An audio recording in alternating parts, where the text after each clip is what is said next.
Hi, this is Binati Mishra from India, and this is my reflection on error correction.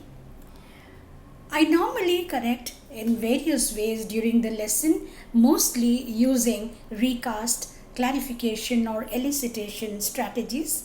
We have peer correction in the class as well when we are doing informal assessment. I don't use the explicit feedback during the lesson.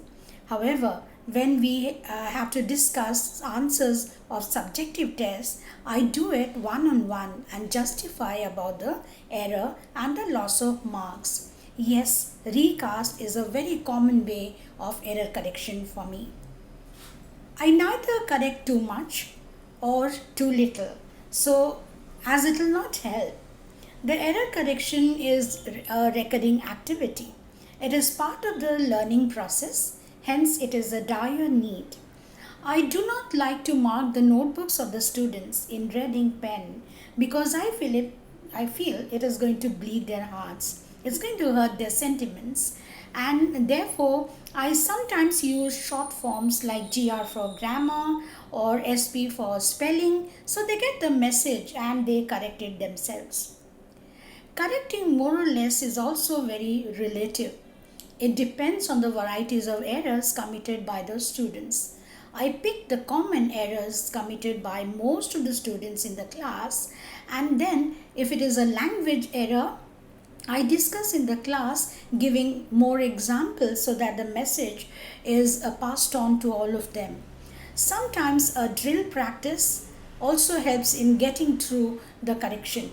However, when there are major content related errors, I try to teach the concept again in the class and make it clear and ensure that all of them have understood and that their confusion is gone now. Errors of language and content are dealt by me in different ways. Language errors can be rectified through recast, asking for clarification, elicitation, etc.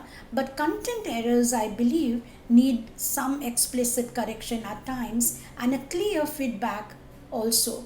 Peer correction or a class discussion also helps a lot.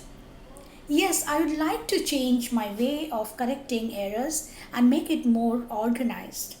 Although I have used most of the methods suggested in the course frequently without realizing that these are strategies, sometimes it is more of explicit method which I will try to avoid in future and try to have more of the other strategies of correction.